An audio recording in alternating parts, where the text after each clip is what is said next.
on, guys? Welcome back to the Friendly Fade Podcast, episode 4 with Reem the Dream, Coquito Papi, and Nubs. If you're new to the channel, make sure you hit that like and subscribe. And if you're feeling generous, hit post notifications so you don't miss a banger. We do have a ton to go over here, a lot of good topics. So I'm going to turn it over here to Nate to introduce the first topic, and we'll go from there. What's going on, everybody? I don't know about y'all boys, but it looks like, to me, Colorado's last game, scraping by through an Arizona State team, has me questioning Deion Sanders. And I'm not questioning him as, prime time making his, usual talk. I'm talking about prime time being a good head coach, or is he just a recruiter? Let me know what you guys think. I want to tune in and see what you guys have to say about this. Yeah, man. So for me, I think Prime is a good coach, man. I think obviously because of who he is, prime time Deion Sanders, it helps, man. He's been around the game for so long, and he's been coaching his kids since they were able to pick up a football. So it's not like he just got in the college game and he became a college coach because of who he is. So he worked his way up, man. He coached high school, and then he coached at the college level, and then obviously everybody knew him. He came on the scene because of Jackson State University. So when that happened, he put HBCU on the map, dude.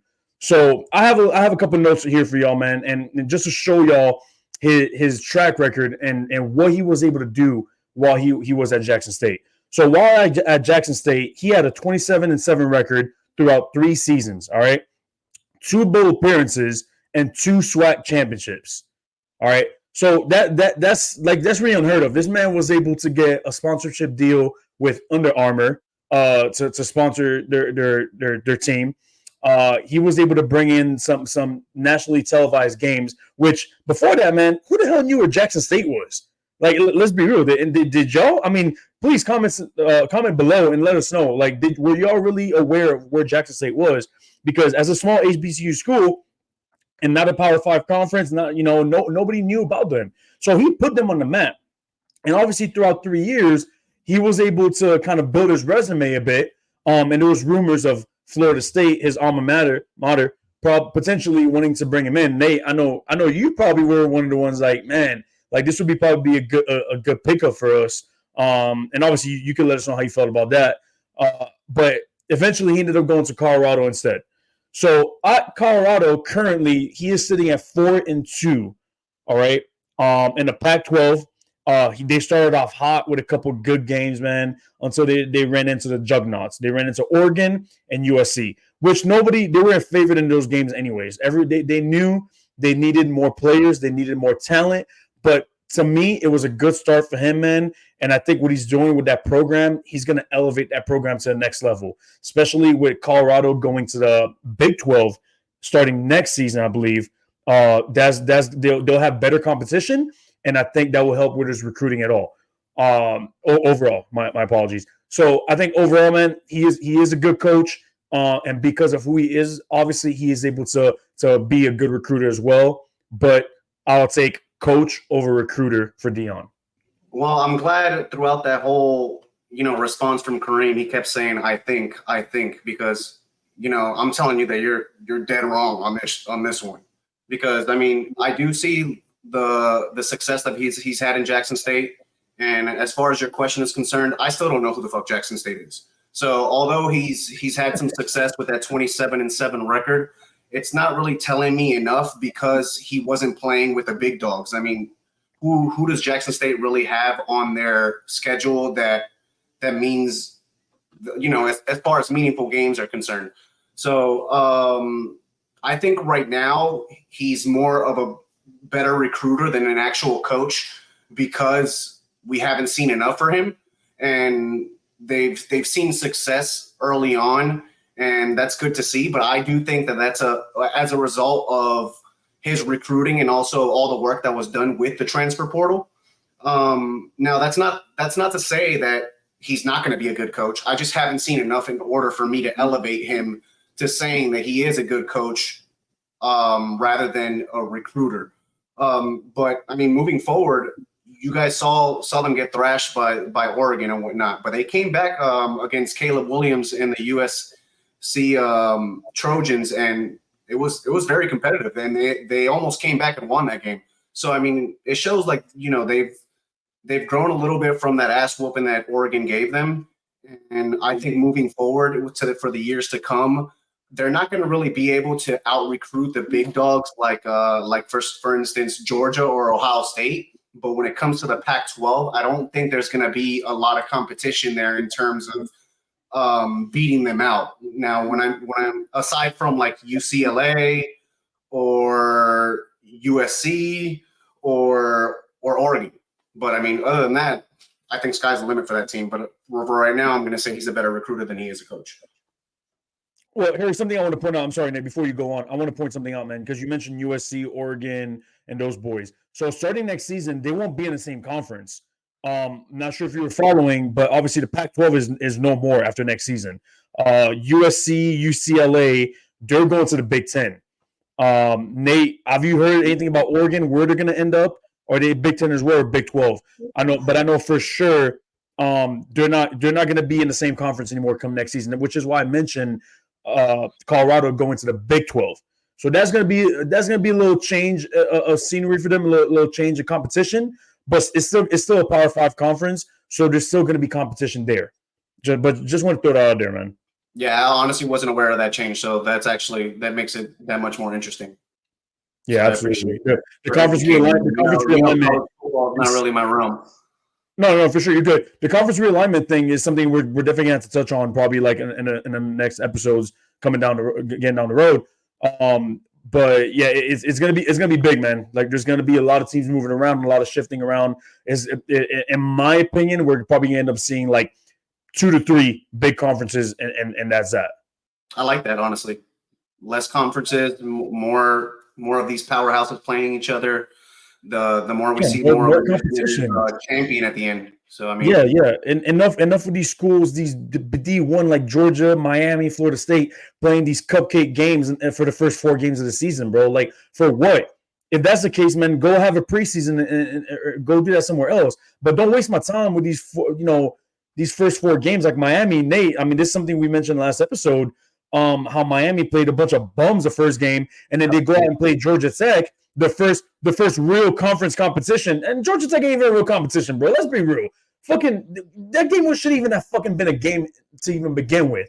But the first real conference team that you play and you shit the bed, you can't. That's why I don't like that schedule, man. Get rid of those fucking cupcake teams at the beginning of the season. Go straight into fucking conference play, or if you're gonna play out of conference, play some real dogs like you guys did. You guys played LSU first game. That's a legit matchup, bro. Like that gets your fucking feet to the fire right away. Like you know what you're fucking made of game 1 versus you playing D3 schools game 1 through 4 and you got a 4-0 record and you think you're something. And when you're really not. And then you get punched in the fucking mouth come week 5 and you play a conference opponent that's not even that good. And what I could kind of compare to that is boxing, right? So you have these contenders moving up, and they're fighting all these cans that you've never heard of. And when they actually get a real guy in front of them, you really find out if they're really a contender or whatnot. So, like, yeah, you have like a guy like Ryan Garcia, so popular with his fans and his Instagram following and whatnot. Hyped up. And he's KOing these cans that you never even heard of. But as soon as he gets a guy like, top of the food chain like Gervonta, he folds like a fucking chair, like right away. So that's comparable to what you just said in terms of having these pointless ass games to start the season. Absolutely. 100% agree, man. 100% agree. Definitely agree with both of y'all boys, but I'm gonna keep it with the Deion Sanders. Is he a good head coach or a recruiter topic? To be honest, boys, I know this is kind of shocking, but I'm gonna go with he's a good head coach, because the head coach position, it's not all about X's and O's. It's not about play calling all the time, and I think that's the only thing Deion Sanders doesn't do. Everything else as a head coach in the NCAA, he's doing. He's out there recruiting, making guys flip. I mean, he made, Travis Hunter? He made him flip from Florida State, who's a real BCS contender, to Jackson State, who's an HCBU. What? to Harry's point, doesn't really play any powerhouses or big dogs. And, how do you really stand out? And for him to be able to stand out at JSU and ball, gave Deion Sanders a lot of credit, and he's out there getting these sponsorships, like Reem said. And, to that point, that does help with recruiting. But at the same time, who doesn't want a head coach that can go out there and get you these deals, who can go out there and say, all these sponsorships come to Colorado. I mean, look at who he has on the sidelines every game, man, And so while this is great for recruiting, I'm listing a lot of main points to recruiting. The head coaching aspect comes in with the care, how much he cares for these kids, how he wants to go out there and lead by example. He's not trash talking by any means to anybody. He's going about it trash talking in a way where it's jabs at you, but it's going around you, so it's not directly at you. And I love that, So I'm going to stick it there. I'm going to go ahead and say he's a great head coach at the moment, but I would love to see him get more into the games, more play calling if possible, learn the X's and O's, because we know he knows them, right? Best cornerback to ever play the game, in my opinion. Biased because, Florida State. But I mean, undoubtedly, I don't even think that's bias, honestly. No, not at all. Easily the best cornerback to ever play the game. No, you get no argument there for me, my man. Prime time. But man, shoot, that's I agree with Nate, man. So I'm gonna have to say two against one there, Harry. He made some good points. But like I said, I also get where you're coming from because you want to see a little bit more from Prime playing with the big dogs. So give him a couple seasons. Let's see how he does. Obviously, this year, let's see how he finish out the rest of his schedule. The rest of his schedule is relatively easy because he's not playing Oregon no more. He's not playing USC no more. Like Nate mentioned earlier, he did struggle against ASU, so that's a little pause for concern for me. But going down, moving on the rest of the season, we'll see how he does, and obviously the next couple of years in the Big 12, we'll see how that goes. Yeah, I mean, he could be a head coach that doesn't kneel to end the game. I mean, here we go. Fucking my life, bro. Yo, listen, man. Listen, dude. I'm surprised. I'm surprised heads didn't roll after the game. Who got fired? I want to know who got fired because somebody had to get fired. Oh, did y'all know? By the way, did y'all know that apparently he's done that before? Yeah, at Oregon. Yep. And they lost. So my man, he doesn't learn from his mistakes, apparently. Nah. What the fuck? Like, what do you have to gain from running the ball? And if I'm the running back or if I'm the quarterback and the play comes in and it's a run play, I'm telling my running back straight up, bro. From the shotgun. I'm handing you the ball, and you're fucking kneeling it. Don't try to fucking go through the tackles. Get the ball and get on the fucking ground. A running play from shotgun. That's absurd. Shotgun. What are you trying to prove? Like, what are you trying to prove? 35 seconds left on the clock. The other team has 0 timeouts. They can't stop the clock. All you need to do is kneel. Victory formation. That's what it's about. That's too much to ask for the Hurricanes, bro. I mean, come on. And now our season's over because, dog, we're not getting to the college football playoffs with a loss. Now we're never going to get to the college football playoffs, period. But I'm not saying with that cupcake-ass schedule, bro. There's no way that was I get it. Nate, I get it. But let's say we won that game and we went on and beat Florida State, hypothetically. Now, that was not going to happen. Man, listen, bro. Anything is possible. Anything is possible. The L that y'all could have taken. That was the L that y'all could have taken and still been kind of relevant. Y'all taking this L to Georgia Tech. Now y'all about to take this L to probably Clemson. Right. And now you're going to take this L for sure to Florida State. Can't wait to see y'all boys in the Florida State jersey, by the way. But ain't no way, bro. Whatever, bro. Y'all was doomed from the start. Fuck out of here. Regardless, season's over. Regardless, the season's over. It's donezo because of Mario Cristobal's dumbass. So shit's a wrap, bro.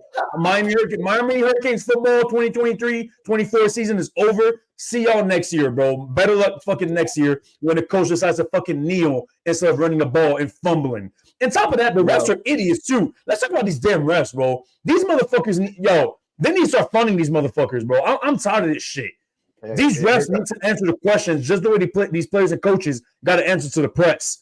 Like, yo, my man's forearm elbow was down, and then you have video replay to go back and look at it 100 fucking times, and you still can't get it right. Yo, you don't deserve to be a ref. I'm sorry, you honestly, can't have that job.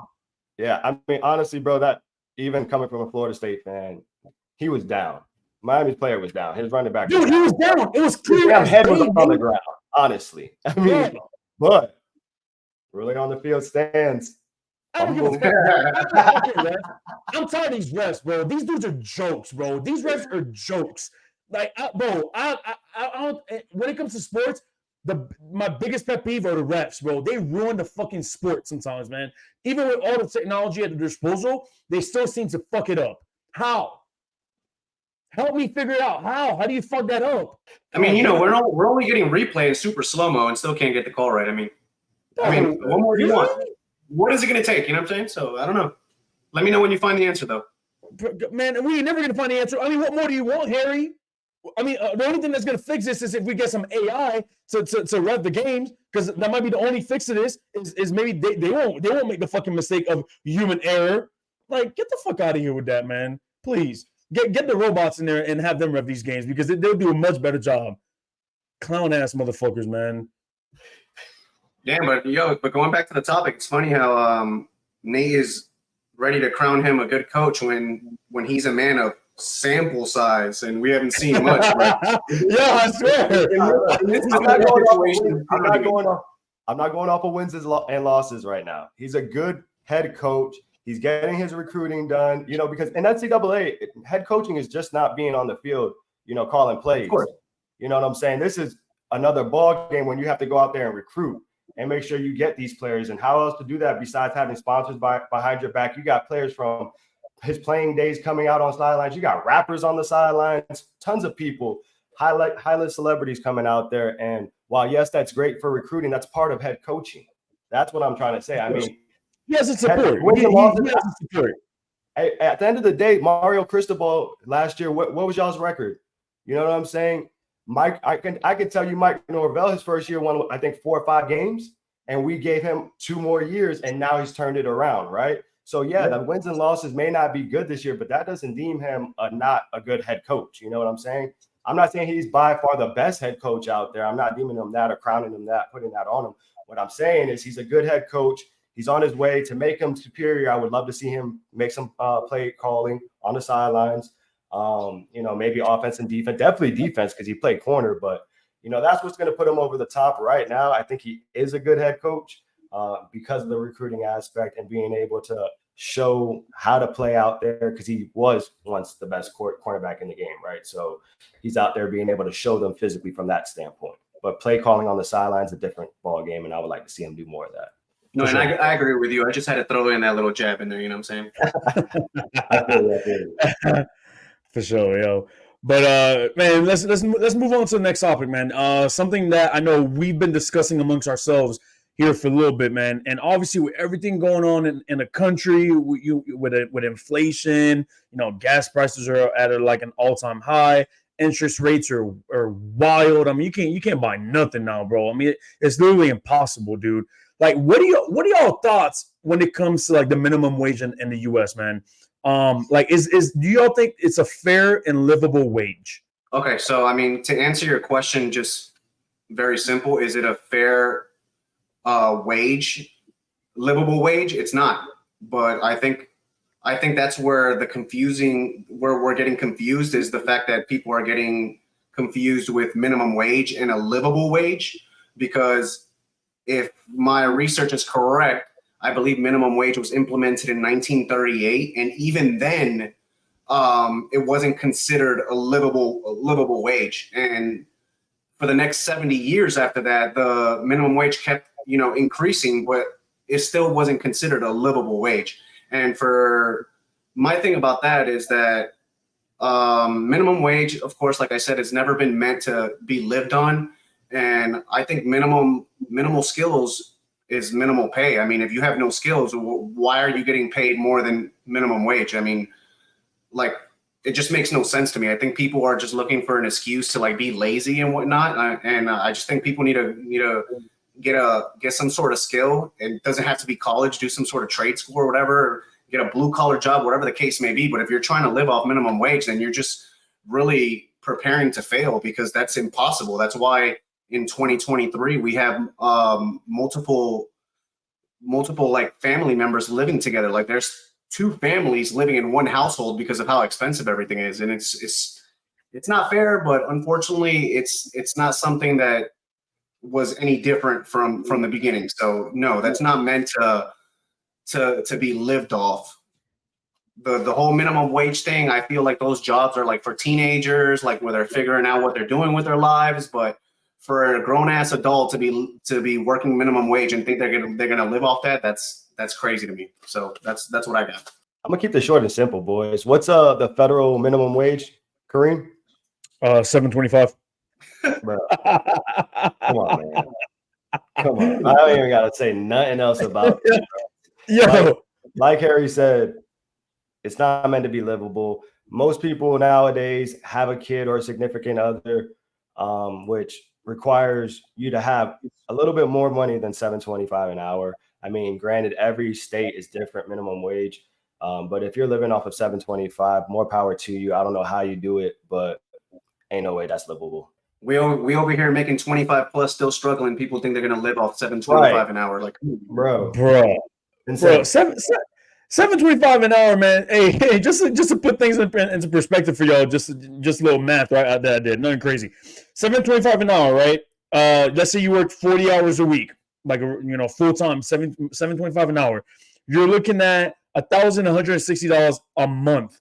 Do y'all want to know what the average rent price is in the United States? Average, $1,702 for the average rent price.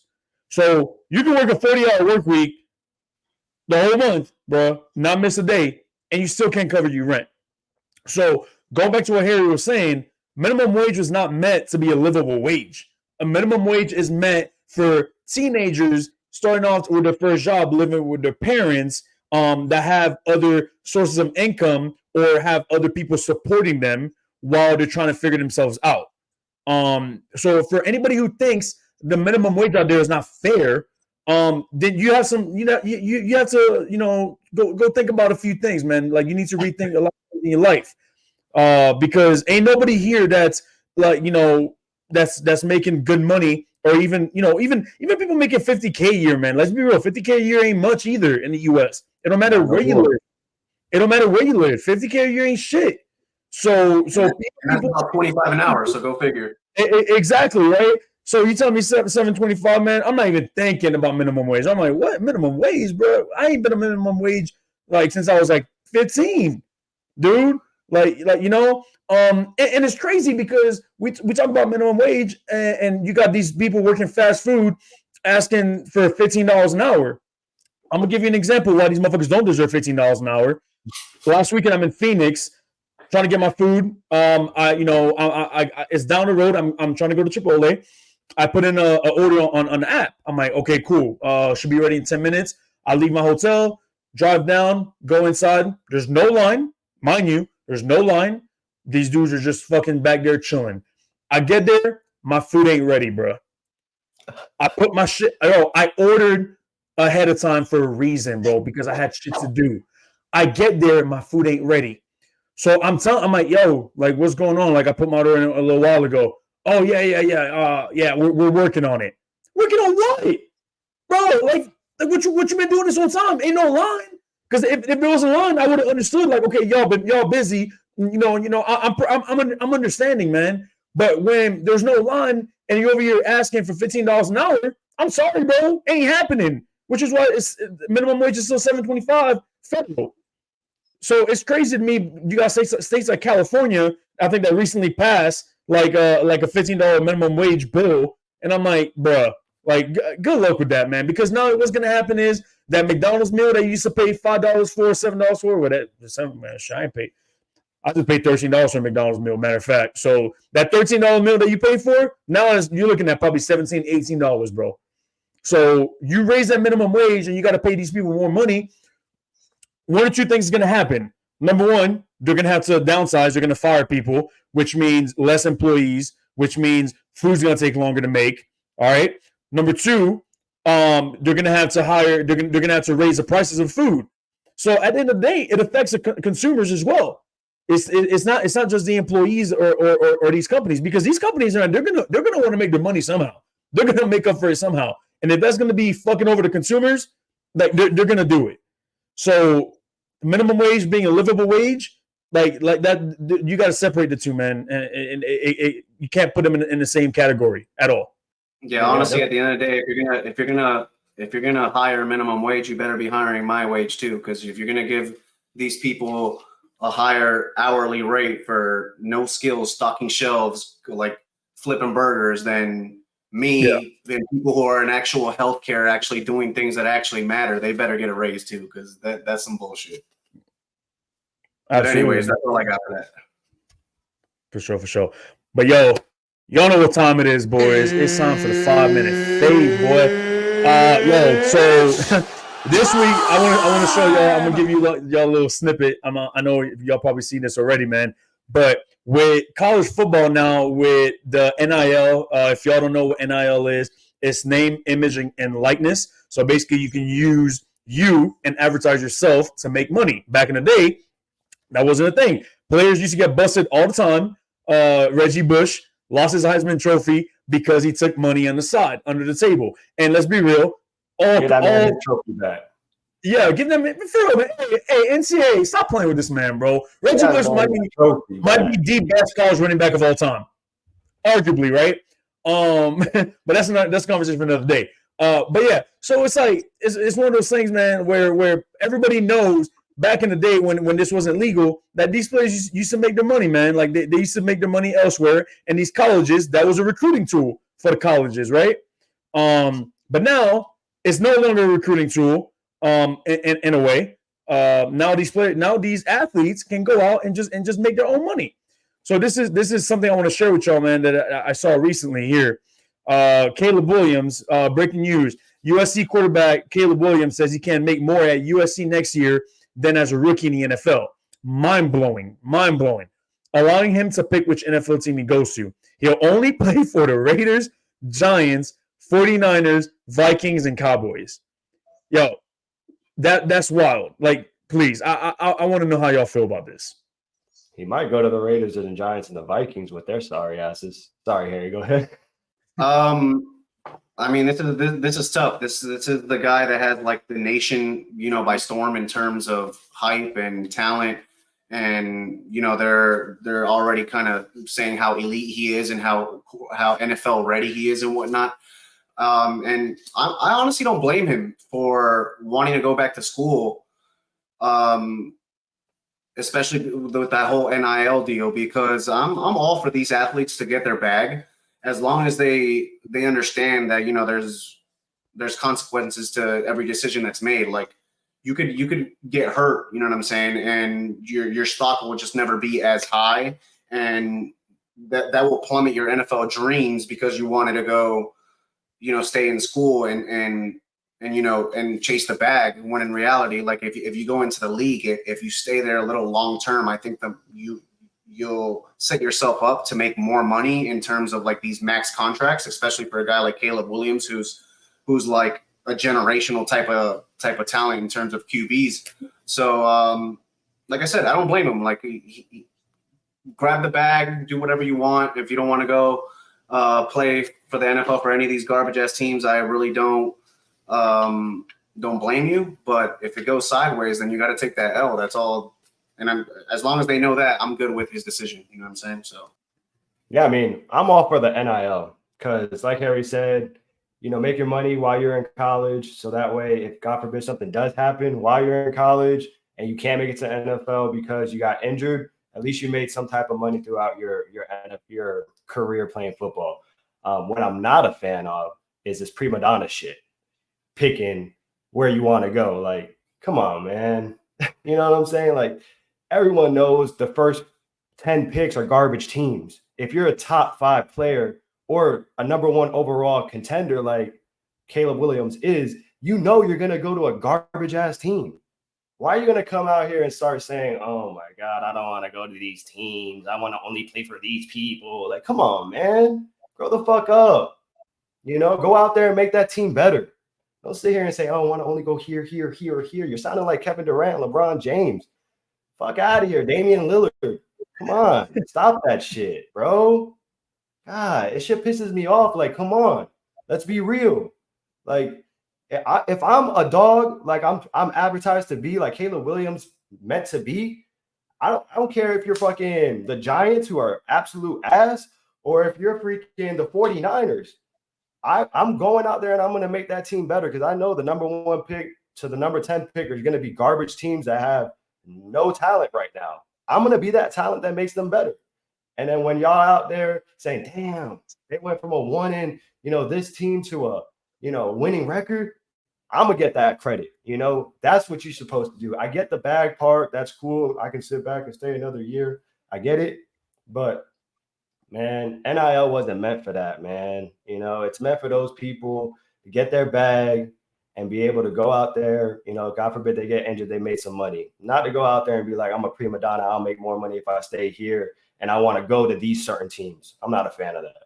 And kind of to add to that, like, he might be one of those people that, because he's doing this prima donna shit and saying he doesn't want to go to this team or go to that team, he might be that dude that ruins it for other people in the future, because he's doing that shit. Like you said, the NIL is not meant for you to use them in a way where you could pick and choose where you're going to go pro. You know what I'm saying? Like, that's obviously depending on who has priority, how bad the team was record-wise, whatever the case may be. But things can change as far as that, because the NIL deal is a good thing for a lot of athletes, especially those who aren't as big as Caleb Williams. You know what I'm saying? So, I mean, I just hope that these guys that are all the way at the top don't ruin it for the other guys that are at the bottom, not getting such a big piece of the pie. Yeah, for sure, man. And for me, man, I think what they were trying to say is, man, like, you don't want other athletes following suit to what Caleb Williams is doing, man, because that's going to put a bad taste in the NFL's mouth, or not even just the NFL, the NBA, these professional leagues, man, that are trying to recruit these, that are trying to draft these kids, and they're sitting there saying, "Nah, your franchise is garbage, so I'm going to go ahead and stay in school another year. So forget your number 1 pick or number 2, whatever pick. I don't want to go there." And it's crazy because we talk about this, man, and this isn't new. I don't know if y'all knew this, but go back to John Elway. John Elway did not want to play for the Baltimore Colts at the time. They had the number 1 pick, and my man said, "Yo, if y'all draft me, I will not play for y'all. I will go and play him in the MLB," because he was also a college pitcher and he had the opportunity to go play for the Yankees. So he told him, like, "Nah, like, y'all trade that pick or I ain't playing." So guess what happens? They had to trade the pick because John was straight up told him no. So yeah, John Elway he's a prima donna too. I'm sorry to say it, he is. Fast forward a few years later, Eli Manning. He decides the San Diego Chargers at the time, they had the pick and they were going to draft him. He told him, "I don't want to play for y'all." So what happens? You had a freaking trade with Eli and Phillip Rivers, and they ended up swapping teams, and obviously y'all know what happened after that. So again, this is nothing new. So Caleb Williams doing this is not new, man. What is new is the NIL money that's involved in all this. So like Harry said, he's using this NIL money as leverage, saying, "I don't need to get drafted. I have another year of eligibility in college. So if I find out, let's say the sorry ass team has number 1 pick, I don't want to go there. So I'm gonna say another year because of my eligibility, and I can still make my bag with the NIL money." To me, that's a wrong way to approach it. All right, man. To me, it's keep your mouth shut. All right. Wait until the end of the NFL season happens. Evaluate who has the draft picks, the top 5 picks. See if, we're looking right now, he's looking at like the number 1 pick. So whoever has the number 1 pick that for next year, if that's not the team you want to go to, hey, man, just stay quiet. Be like, "I want to go back to school." You ain't got to mention NIL money. You ain't got to mention none of that. Because now you get to keep your image, like you keep your reputation, intact. And people won't even ask questions. They're like, "You know what? He wants to keep developing his skills in college, and he feels like he hasn't finished business in college," and we leave it at that. But now that you come out and be like, nah, you're like an arrogant prick, and you're gonna be like, nah, I can make more money in college next year. I'd rather do that than go play for an NFL team. Like, I mean, you don't do that, man. I mean, we all have our opinions when it comes to these sorry ass teams in the NFL, but at the end of the day, man, these are still professional teams. Like, there are kids out there that would die to play in the NFL. It don't matter what team, man. So right now, you're acting like a real privileged little brat, saying, I don't want to play for this team because of who I am, because I'm Caleb Williams and I'm making this money. So, man, stop with that. Act professional, man. Like, grow up a little bit. And his coaches and his circle, they need to keep him in check as well. I like it. I like it. He better hope if he does stay that next year that the teams that have the first pick next year aren't ass either. Because, boy, that'll suck. But they are going to be ass. Like, Nate, like you said, number 1 through 5, they're always ass. Only way they're not ass is if a juggernaut, let's say that made it to the playoffs or that made it to the Super Bowl, was able to draft down for the number 1 pick. But I mean, how often does that really happen? Not very often. So yeah, more likely than not, it's going to be a sorry team, dude, and you're going to have to go and help that team out. Like all these great number 1s that got picked in the past, and that basically made those teams great after the first few years. Be that guy, man. Be that guy to build the team up. You don't need to go to a team that's already built. Like the hell? Like, come on, dude. And especially at the quarterback position too, bro. Like, ain't no way a Super Bowl contender or a really good team is going to be in need of a quarterback. They wouldn't be a good team if they didn't have a quarterback. You got to elevate. Yeah, elevate your team, man. Go out. It don't matter who's for. Look at Anthony. I mean, think about it, bro. Imagine you're the guy that's able to bring the Cleveland Browns to prominence as the quarterback of the Cleveland Browns. Can you imagine if TJ Stroud brings the Texans to a playoff Dude, this year? Like, that'd be insane. How much satisfaction do you get out of that? Bringing a franchise that hasn't even tasted the playoffs in years versus going to a team that's loaded already, and all they did was fit you in, and then you're just kind of like, he's just a game manager. Our defense and our weapons, they're taking care of everything. Nah, you don't want to do that. Now let me tell you, it's a good feeling because I take the Browns to prominence every day, dog, and it's a good feeling. Oh man, this is stupid. But anyways, man, Nate, I'm excited to hear about Week 6 pick'ems, bro. I after last week, I don't know if you want to go ahead and tell us our record and how we did, but I'm excited about these matchups coming up this week, man. What you got for us? Yes, sir. Yes, sir. We got a lot of good games this week coming up, as well as a lot of great games we had in the past. Man, I know we had to go ahead and tell you guys who we was rocking with last week, and I'm eager to know the results. Well, I already know them, but I know Harry and Kareem are a little eager to know how they did. So with a whopping record of 8-6 last weekend are your boys Kareem and Nate. Let's go. And with a sorry-ass record of 7-7, we got Nubs. I mean, he was picking the Seattle Mariners, bro. I mean, what did you expect? Jesus, y'all say sorry-ass record like y'all blew me out of the water or something. It's one damn game. You know we gotta talk our shit, bro. You gotta talk that shit. But yeah, we got a great game Thursday. Broncos and Kareem's beloved Chiefs. Who you guys rocking with? You already know, Chiefs. Yeah.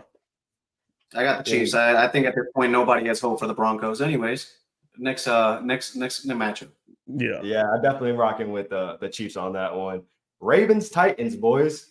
Ooh, I'm gonna pick Ravens only because they just came off a loss last week. These receivers out there for the Ravens were dropping balls like crazy. I never seen nothing like that. So I got Ravens, man. They bounce back. I got the Titans. I don't believe in Lamar Jackson, and I'm taking the Titans. I'm rocking with the Ravens on that one. Okay. Okay, that's crazy. I got you. Tana got over there. Commanders, Falcons, boys. Who you rocking with? Falcons. Bijan. Give me Falcons and Bijan. Same thing. I got the Falcons on this one. I guess I'm inclined to go Commanders. Let me switch it up. I'm going to go Commanders on this one, boys. You're also about to take an L in this one, too. So, You can tell I got no. He's like, that's a forced L right there. That's not an L that I chose. Seahawks Bengals. Who you rocking with? It's a good game. Ooh, that is a good game. Honestly, the Bengals are figuring it out, man. I was able to see the game last week in Arizona live. Jamar Chase went off. Joe Burrow is looking like Joe Burrow of old. His calf looks healed. I got the Bengals. Interesting. So you think that game wasn't a fluke? And no, it wasn't. It wasn't. No, Joe, because of his mobility and how he was able to move out of that pocket, I was impressed. So yeah, which is why I'm taking the Bengals on this one. All right. So just for our audience out there, insert last week's clip of Kareem saying the $275 million man is a wash and he's a waste of money. $275 million, man. Down the drain. It's a waste of money. So, we'll throw that in there when we edit it. But, I'm taking the Bengals. I think they did find their stride, and I think they're going to build on last week's success. And, they're going to take the dub. Agreed. I'm taking the Bengals on that. Coach Jaguars. Who y'all boys rocking with, man? Hey, Jaguars, man. Anthony Richardson's on IR for the next 4 weeks. Gardner Minshew stepping in. I don't believe in Gardner Minshew. I believe in Trevor Lawrence and Calvin Ridley. Give me the Jags. If Anthony Richardson was playing, I'd take the Colts. But because of that, I am not going to take the Colts. Big reason. Mind you, I think Gardner Minshew is a good backup. And this game will be close because Jacksonville, they ain't them. So we'll see what happens. But I'm taking I'm taking Jacksonville due to Anthony Richardson being on IR. I mean, Colts record's 3-2, and Anthony Richardson missed about 2 games where Minshew mania came through, boy. I'm rocking with the Colts on this one. Panthers, Dolphins. Hey, I'm rocking with them, bro. Hey, short and sweet. Dolphins, big. Panthers are the last defeated team in the NFL right now. So, yeah, Dolphins. We're not giving these bums their first dub. Chill. Dolphins. There's no way. That's going to be a wash, bro. Yeah. Do I really have to answer that question? I'm not even going to answer that question. I'm a Jets fan. Vikings, Bears. Who y'all rocking with? Damn, Justin Jefferson's out on IR as well. Kirk Cousins looking to get traded pretty soon here. I'm gonna go with the Bears, man. DJ Moore, he looked good last week. Justin Fields, they kind of created that little connection. I'm gonna say the Bears. I believe in the Bears. Even without Jefferson, I'm taking the Vikings. I think KJ Osborne has a big game. I think Addison, will do his thing, but I think KJ Osborne is going to be on the receiving end of Justin Jefferson being out, and he will have a big game. Go ahead and insert. I don't know where it's at. Insert clip of me saying Chicago Bears were going to win, and DJ Moore was going to go off because that boy put up 45 for me in fantasy. So shout out to DJ Moore. I think him and DJ Moore go off against the Commanders team. You got me a nice little W, even though I had Anthony Richardson in. I'm rocking with the Bears on this one. 49ers, Browns. 49ers coming off of a great W against the Dallas Cowboys. Who you guys rocking with? There's nothing that tells me that the 49ers are going to lose. So why would I go against that, man? 49ers, easy.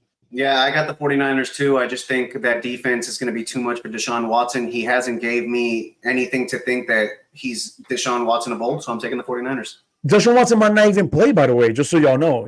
Shit, you're right. Yeah, you're right. He might not even play. Even worse. Yeah, so. I'm not even going to have to answer that one, just like the Dolphins one. Harry's beloved New York Saints and the Texans. I'm rocking with the Texans on this one. Who you guys got? Man, you know what? I'm gonna go with the Texans as well, man. Like I said last week, CJ Stroud is looking good. The defense is pretty solid.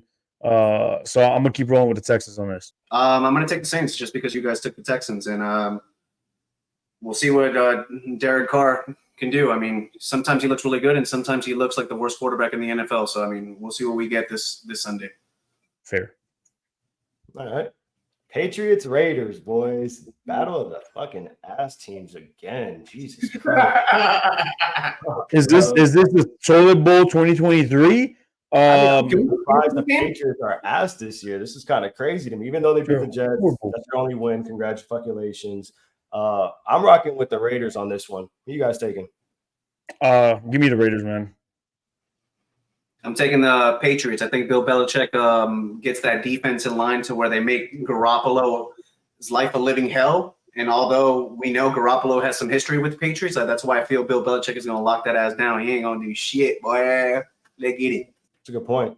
Lions, Bucks. I'm rocking with the Lions on this one. Bucks been playing great, but so have the Lions. I'm taking the Lions. The Lions are looking good, man. Again, they prove me right every week, so I'm gonna keep riding with them boys. I like the Lions. I think the Lions are going to take it. It's going to be ugly because I don't think the Bucks are going to be able to keep up with them scoring wise. So it's going to be an ugly game for them, and it's going to finally show because they've like outperformed what they were supposed to do already. Those Bucks, but it's going to show this week that they ain't who you think you are because Detroit is going to fucking kill them, bro. Baker's real colors are going to show. Yeah, they always do one way or another. Yeah. This next one is an interesting one. It's the Rams and Kareem's new fanboy, Cardinals. Who you guys? Chill. That was one game. Hey, I went to one game. Relax, bro. I got the Rams though. Cardinals were poopy. Like, yeah, I got the Rams. Yeah, I got the Rams as well. I think Matthew Stafford is healthy, and I think he has cutback. He still has Nakua, and he's got all the weapons to do it. I just don't think the Arizona is going to have enough. Yeah, I'm rocking with the Rams on that. Go ahead and insert this other clip of your boy predicting a scoop and score from the New York Jets. I need the Jets defense to score a couple points for me because I have them in my Yeah, I got a fantasy scoop league. and score. Trust me. Yeah, perfect. Parlay that. Say Parlay less. that. For sure. Perfect. We got the Eagles, Jets, boys. Who you rocking with? I'm taking the Eagles, unfortunately, on this one. Yeah, Eagles, man, Eagles. I think Zach Wilson finally has met his match. I know he's played well the past couple games, but the Eagles' defense is different, dog. Give me the Eagles. I mean, what more do I need to say? The Eagles got a bye week. Bro. Curry, boy. Yeah. Jalen Carter's nice. That defense isn't as strong as last year, but that boy Jalen Carter's nasty. We have a hurt offensive line. I'm pretty sure he gets 2 or 3 sacks that game. This next one's another ass team versus a really good team that waxed Dolphins' ass. We got the Giants, Bills. I'm rocking with the Bills again. It's like Harry just said, the Bills got a bye week, I guess, this week. Yeah, Bills, easy. Like, come on, dude. Jesus Christ, these New York teams are horrible, bro. Bruh. Hey, to be fair, the Bills are in New York as well, Harry, so you got to be more specific, dog. You're right. You say the Bulls? Nah, he didn't. He said the Bills. Last game. We got the Cowboys, Chargers. I think the Cowboys bounce back. I'm rocking with the Cowboys. Who you guys rocking with? Hell no. Chargers. They're taking 2 L's in a row, baby. Go Chargers. Yeah, I'm taking the Chargers. There's just no way. I think that Herbert gets a job done, and I think Stephen A. Smith has another ball of a day on Monday night when he wears that cowboy hat after the loss. So hell yeah, it's Monday Night Football. The lights are bright. Dak Prescott, y'all know what it is. I call 1 pick for Dak, minimum. Oh, your prediction was right. You could go ahead and point to the side. We'll insert the clip there. Oh, yeah. I got y'all. Hey, I predicted at least 2 picks for Dak against the 49ers. He did. He did. With that ring. That was you. No, Harry predicted 2. I was like minimum 2 picks. Oh, my bad. That's right, because Kareem wasn't right about a lot of other things. But I mean, my record says otherwise. Go ahead and point. My record says otherwise, but I. Oh man. But with that being said, man, I'm gonna end the segment there. Go ahead, Harry. Tell us what that next topic is. Man, so I got a good one for you guys. This is a very controversial topic in terms of sports athletes are concerned. And I have my own experience with PEDs. As you guys know, I've dabbled quite a bit at this point. So I'm very interested to see what you guys' responses is to this question. And it's, should PEDs be allowed in sports? So, Nate, what you got for me? I mean, this is kind of like saying, should men be allowed to play in women's sports, in my opinion? Because if you take PEDs, you're enhancing your performance, which is going to make you that much better. So for me, I'm going to say, nah, shouldn't be allowed in sports. But I know there's a lot of arguments as to why it should be. To me, I just don't think so. I don't want to go against somebody who's putting up way more weight than me in the gym and being humongous, being up with all that power. And me who's trying to do it the natty way, getting smacked around by somebody that big. It's just not right. It's not fair. And like I said, it's kind of like being a man in a woman's sport, that's a whole other topic for another day that I'm sure we can go ahead and address. But that's what I'm going to rock with on this one, y'all boys. I'm gonna go with absolutely not, man. There is no place for that in sports. So I will agree with Nate, man. It's an unfair advantage to one individual that chooses to go that route. Because just because let's say they do legalize PEDs in sports, right? However, not every athlete is going to want to take those PEDs because there are side effects to these things, man. It's not just fucking like Mirror Crew. You just fucking pump that bitch in your veins and you fucking Superman all of a sudden and there's no repercussions. No, there are side effects to this, and a lot of athletes, respectable athletes, they're gonna say no to that. So the ones that are taking the PEDs, they're out there killing you in that sport. It's an unfair advantage, man. So I'm gonna say no to that. If you want to go into the banana baseball league or whatever the hell they're calling it, like that's just purely for entertainment, and you want to take PEDs and just what was that? What's it called? Savannah Bananas. Savannah, yeah, that whatever league that is, that's just purely fun, no kind of competition, like Harlem Globetrotters type shit. Like, go ahead, go for it because you just want to put up a good show. That's fine. But when you're talking about competitive sports like the MLB, the NBA, the NFL, where dudes are actually out there competing for a trophy at the end of the tunnel, no, it should not be allowed in sports. It shouldn't be allowed in any kind of professional sports, collegiate sports, or at any level, man. So I've never agreed with PEDs, and I'm going to stick by that. Okay, and so I agree. It does gives you guys the people taking it an unfair advantage, but just to play devil's advocate here, because obviously I'm going to argue against it, not only because of the entertainment aspect, but I think even with legalizing PEDs, that the whole competitive aspect just gets better. I mean, I think pitchers throw harder. I think batters are hitting 500 feet plus homers. Cyclists are able to go longer. Track stars are being able to defy the limits of human speed. I mean, I think that's a beautiful thing to see. And my argument with what you guys said is that I understand that it gives some of the people that are doing it naturally an unfair advantage. But my thing is, if you're leveling the playing field and you're making it legal, most of these players at some point are going to give in to the steroids because they're going to be at some sort of disadvantage to where it's going to affect their income. If you're not as good as the next guy next to you, then how long are you going to keep your job? So if they were ever to legalize it, 90% of athletes are going to take it because they're going to understand that they're going to legitimately be at a disadvantage. So yeah, I mean, I think if they do legalize it, then everybody has just kind of have to give in to the thing. And I think they to speak to what Kareem said in terms of there's repercussions and there's side effects and all, this, like anything else, can be regulated by a doctor. I mean, it is professional sports. They already deal with the best doctors in the world. They could regulate it in a way to where I'm sure there's minimums and maximum when it comes to dosages. And there's a way to do it as safe as possible. So, I mean, that's my take. I think it would be very entertaining. I mean, there's a reason why baseball was so popular in that era. And I think that should just be great for the fans. And that's about what I got for that. Do you guys have anything else to say in terms of that topic goes?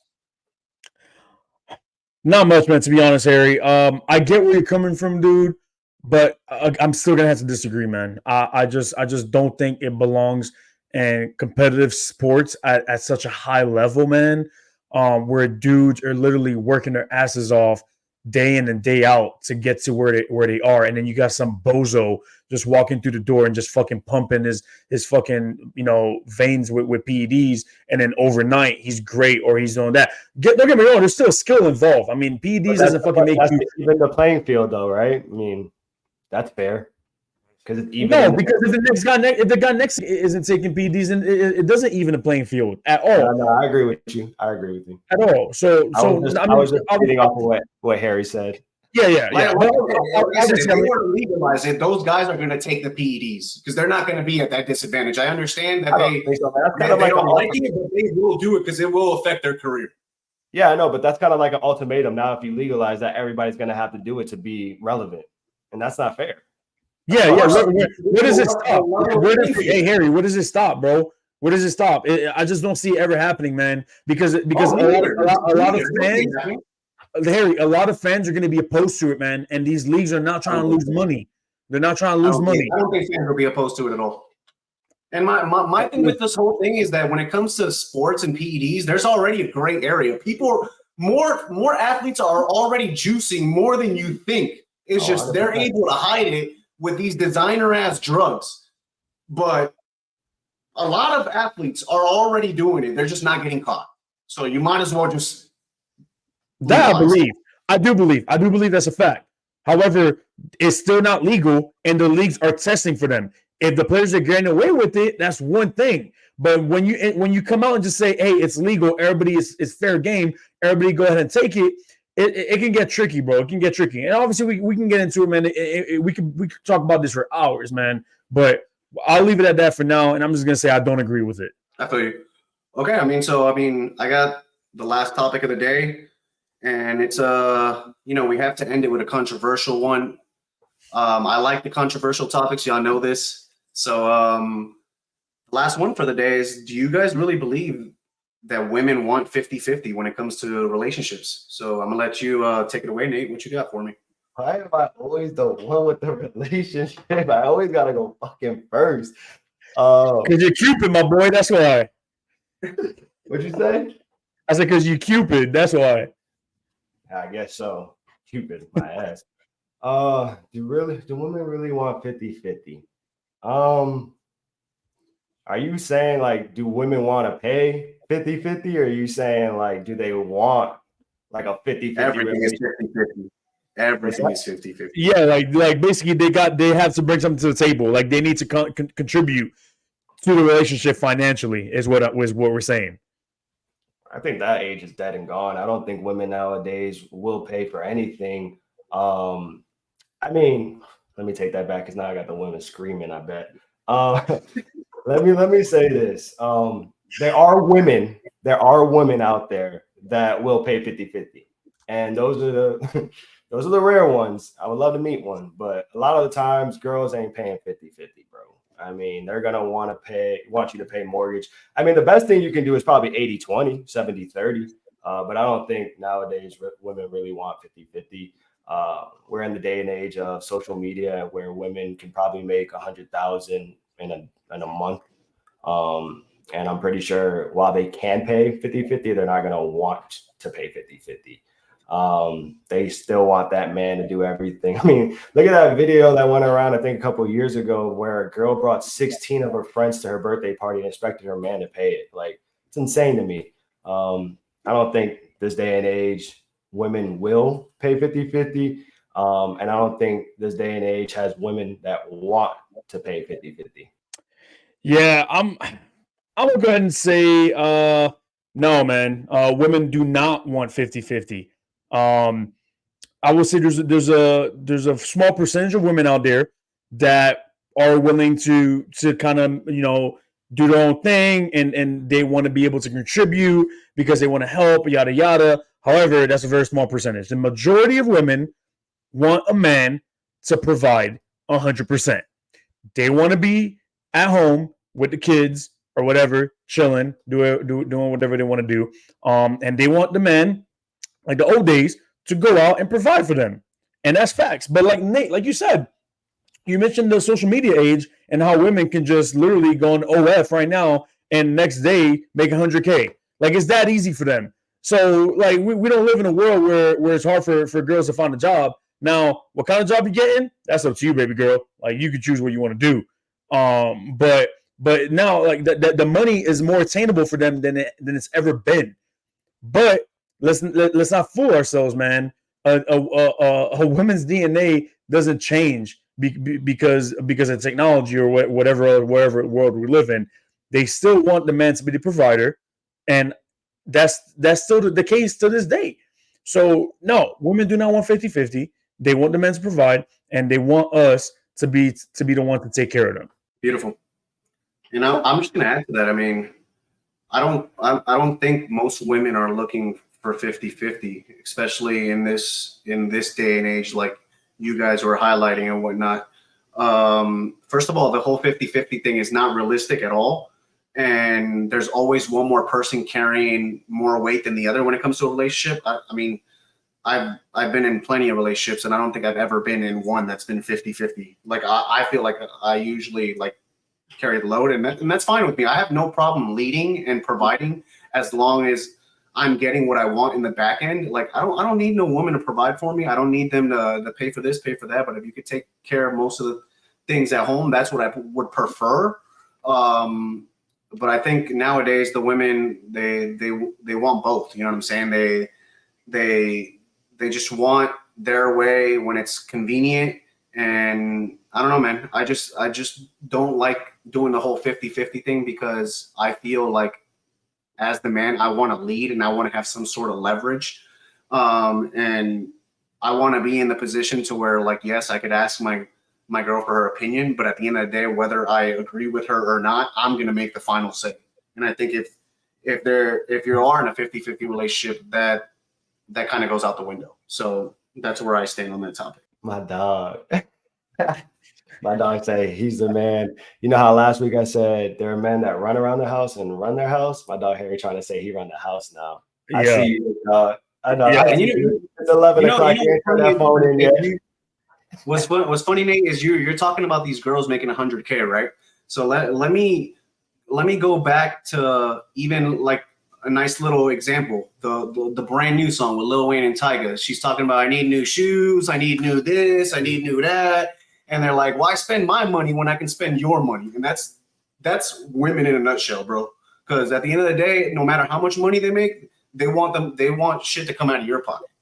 It doesn't matter how much they make, and no woman is going to sit there and provide for you. So that's not going to last. And if they do, it's only going to last for so long. They're eventually going to get sick of that shit. That's a woman doesn't provide for you long term.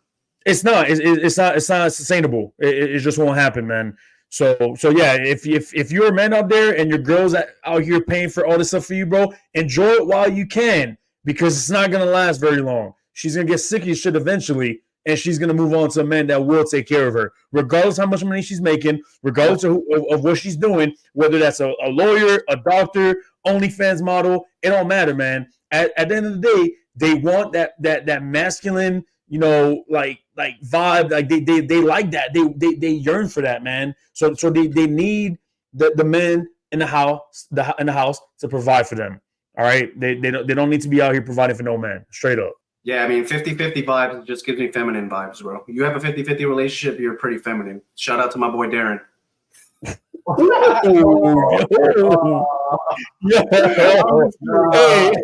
listen, there's mad people out there that I can call out, but I'm just gonna refrain from that, bro. No, I'll be that guy, dog. You know, I have no problem being that guy.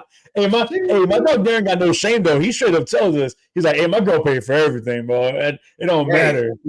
My boy is living a dream, and I'm so happy for him, bro. I better hope his girl don't see this.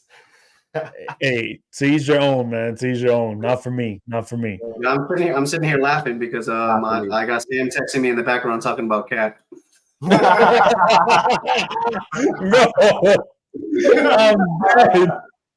I'm dead. Yo.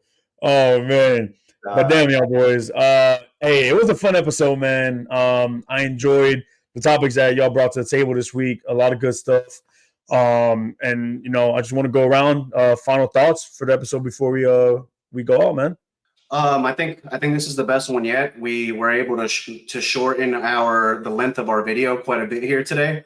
And I kind of like that we did that because we're able to go more into depth when it comes to the topics. So, I mean, you know, with each and every episode, we do a little better with the editing, or we learn a new thing here and there. And I think the sky's the limit. So I'm happy to be here with you guys, and hopefully we have a lot more episodes coming soon. Yes, sir. Agree. I ain't got much to say, man. Appreciate y'all boys always, being there. If I have any questions, Reem hopping on 30 minutes early, helping me with my lighting. Hope this made it a little bit better.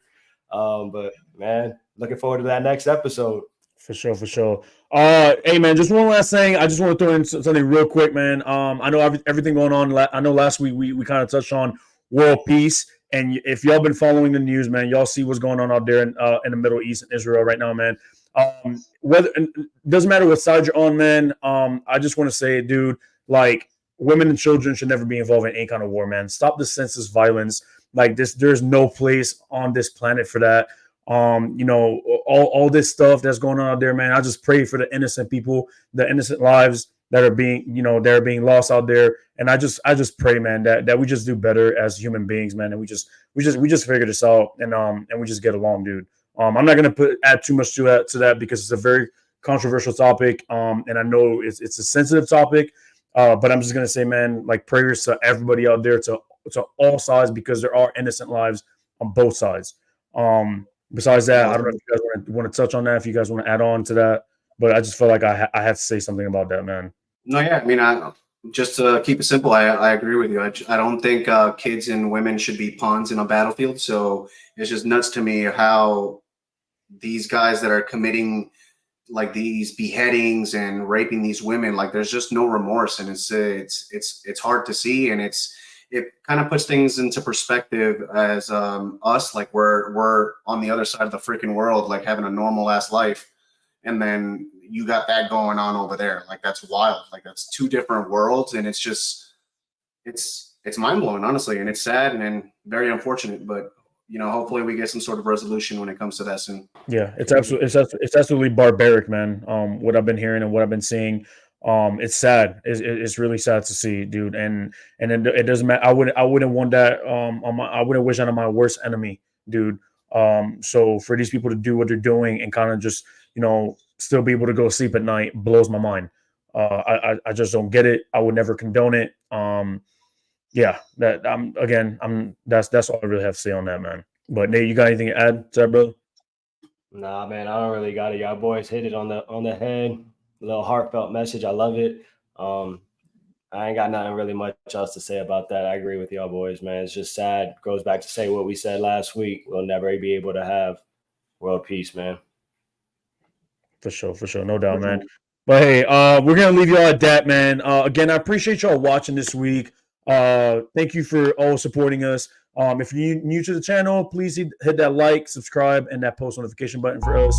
And again, we'll see y'all for the next one. Peace.